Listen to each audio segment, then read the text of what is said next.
Mana yang kau pilih, anak laki-laki atau anak perempuan? Tunggu, tunggu. Sebelum kau memberikan jawaban, aku memiliki sebuah cerita. Anggap saja cerita itu sebagai bahan pertimbangan. Pada zaman dahulu, hiduplah sepasang petani. Pasangan itu memiliki 3 anak perempuan.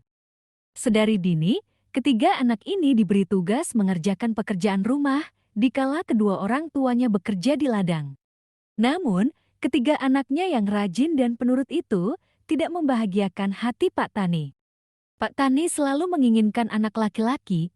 Kegagalan di ketiga anaknya tidak membuat Pak Tani berhenti berharap, akan tetapi, Bu Tani menolak permintaan itu. Bu Tani berkata mereka tak bisa mengatur takdir. Toh, nanti jika anak keempatnya ternyata seorang perempuan, Pak Tani hanya menjadi semakin kesal dan marah saja. Sejak itu, Pak Tani mencoba mengubur keinginannya untuk memiliki anak laki-laki. Akan tetapi, perasaan iri tetap menancap di hati Pak Tani setiap kali dia melihat Pak Tani lain bersama anak laki-lakinya bekerja sama di ladang. Hal itu membuat keinginan yang terkubur perlahan-lahan menyeruak kembali. Suatu saat, ketika istirahat dari pekerjaannya, Pak Tani pun memberanikan diri untuk mengutarakan keinginannya pada Bu Tani. "Buk, Bapak pingin punya anak laki-laki." Tak usah banyak kata-kata yang diucapkan, Bu Tani sudah mengerti apa isi kepala Pak Tani. Kata Bapak sekarang sudah nggak mau punya anak lagi. Bapak masih ingat sama kata Ibu dulu kah? Kalau Bapak iri sama tetangga sebelah, apa Bapak mau ambil anak orang aja? Ibu dengar, ada anak laki-laki di desa sebelah. Kata orang tuanya mati ketiban longsor. Sekarang kepala desanya cari orang yang mau ngasuh. Kalau bukan anak sendiri, beda rasanya, Bu. Bu Tani melihat wajah Pak Tani yang sekilas datar, tapi bagi Bu Tani, itulah wajah memelas dan memohon Pak Tani. Bu Tani pun menghela nafas dan menyerah untuk menolak permohonan Pak Tani. Ya sudah, Ibu nurut-nurut aja sama Bapak. Tapi Bapak harus janji, mau dapat anak laki-laki atau perempuan, Bapak nggak boleh ngeluh lagi.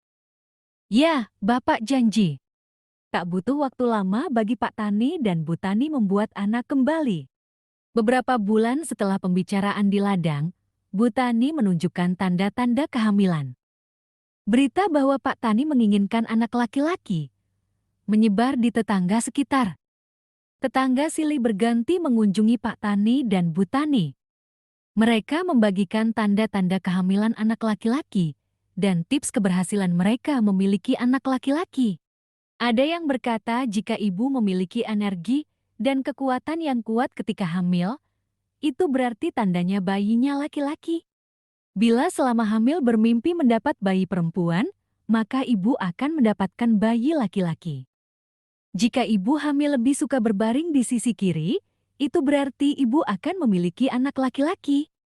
Tanda-tanda itu terpatri di kepala Pak Tani. Hampir setiap hari, Pak Tani menanyakan mimpi yang dimiliki Bu Tani. Setiap sebelum tidur, Pak Tani selalu mengingatkan Bu Tani untuk berbaring ke kiri. Kegugupan Pak Tani mereda ketika ibu berkata, ia memimpikan anak perempuan. Hati Pak Tani lega, ini adalah tanda jika impiannya akan menjadi kenyataan. Saat hamil tua, Bu Tani tak lagi menemani Pak Tani bekerja di ladang. Sebagai ganti, Pak Tani ditemani anak sulungnya. Bu Tani kontraksi, anak-anaknya berpencar. Satu meminta pertolongan dari tabib desa, satunya menemani ibunya. Persalinan dilewati dengan lancar, bayi dilahirkan sehat. Bayi perempuan yang sehat. Setelah bayi lahir, salah satu anak menjemput Pak Tani untuk mengabarkan kelahiran anaknya. Pak, ibu sudah melahirkan. Bayinya laki-laki kan? Nah, bayinya perempuan, Pak.